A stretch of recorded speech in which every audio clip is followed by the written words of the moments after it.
ភ្លើងស្នេហ៍ដែលខំពុំពីដើរដល់ចំណុចវងវែងធ្វើដំណើរតែឯងគេមិនដែលខ្វល់តស៊ូលះបង់គ្រប់យ៉ាងហត់ណាស់ខ្ញុំតទួស្គាល់ហេតុផលព្រោះអ្នកសំខាន់លឹងគ្រប់អ្វីអ្វីខ្ញុំតែងទុកគេសំខាន់គេវិញទុកខ្ញុំរំខានពុំពីក្រុមយ៉ាងតែគ្មានលទ្ធផលហត់កាយក៏មិនដែលគិតហត់ចិត្តខ្ញុំមិនដែលខ្វល់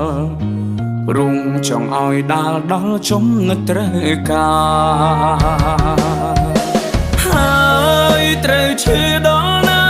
រស់ក្នុងសម្ពាធឯកាបើស្នេហានេះលះបង់តែមកកា